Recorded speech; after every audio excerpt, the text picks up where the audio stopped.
You're tuning into Black and White Sports on YouTube. The no-holds-barred truth on sports. The main event starts. All right, Black and White Sports supporters. Well, I wake up this morning to a bit of a bombshell in the NFL world, and I got to be honest, I can't say this surprises me because there was no doubt, and it's been very clear ever since, NFL owners, number one, we heard it at the time, but other NFL owners were furious at Jimmy Haslam for giving Deshaun Watson a 5-year, $230 million fully guaranteed contract. And that was the first and last fully guaranteed contract of that nature that we have seen for NFL quarterbacks ever since. I believe there's been, I may be wrong, we're over 10 new quarterback contracts since then that have not gotten the same deal. Not even Patrick Mahomes, which came afterwards. Lamar Jackson, he wanted it. He wanted it. And remember how long that situation went on? It went on for over a year because Lamar wanted the Deshaun Watson contract, and they said, nah. Well, Pablo Torre did some digging, and we have now found out that the NFL encouraged teams to collude regarding guaranteed contracts. This is I can't say it's surprising. We knew it, but we didn't know it. I think the idea of collusion is bullshit. Like, if owners want to get together and shoot the shit and come to an agreement behind the scenes that, hey, we don't want to do this, it's their teams. I feel like they should be able to do it. But nonetheless, okay. I mean, look, they were furious that he got that contract because they didn't want a new precedent to be set. And I don't blame them. All right, so arbitrator found NFL encouraged teams to collude regarding guaranteed contracts.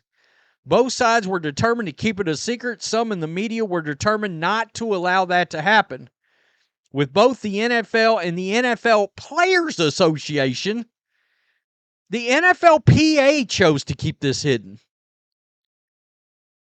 That's very interesting indeed, that the NFLPA, the Players Union, wanted to keep this ruling from surfacing, refusing to release a 61-page ruling by system arbitrator Christopher Droney in the collusion grievance regarding guarantees and contract of certain veteran players. Two members of the media, Pablo Torre and yours truly, Mike Florio, yikes, kept pushing. We had a friendly competition to see who could get it first. Pablo Torre won. I'm glad he did. In the NFL media ecosystem, more than 90% of the, quote, journalism isn't journalism at all. Well, Florio, you do a decent job, except you get into politics too much, so there's that. Anyway, and here the NFL and the NFLPA didn't want anyone to know the outcome of the collusion grievance. They're advocates on behalf of the players, and they didn't want this out. Wow. Although the NFL won, the NFL lost. As Droney wrote in pages 55 and 56 of the January 14, 2025 ruling, quote, there is little question that the NFL Management Council, with the blessing of Roger Goodell, encouraged the 32 NFL clubs to reduce guarantees in veterans' contracts at the March 2022 annual meeting. In other words, the NFL wanted its members teams to collude. That meeting happened only days. Listen to this. That meeting happened only days after the Browns gave a 5-year, fully guaranteed $230 million contract to quarterback Deshaun Watson. Wow. We called it. We knew it, but we didn't have the proof of it. It also happened only 2 years after the NFLPA tried for a second time to make all player contracts fully guaranteed as part of the broader CBA.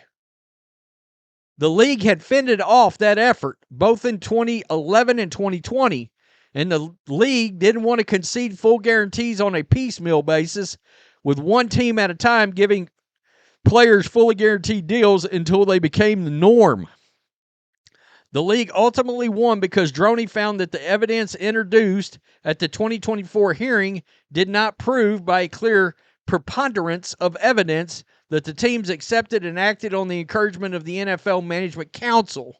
For anyone who followed the inner workings of the league over the years, that's an astounding conclusion, one that defies common sense. Why have a management council if the teams are going to ignore the things they encourage the teams to do?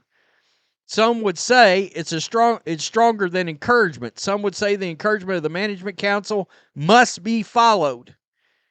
We'll have much to say about the evidence, blah, blah, blah. Okay, so that's pretty wild. The management council in the NFL advised the owners and Roger Goodell to absolutely not give fully guaranteed contracts for these veterans. And I don't blame them not wanting the precedent to be set. I think some sports have been largely ruined by guaranteed player contracts. I mean, look at the Browns.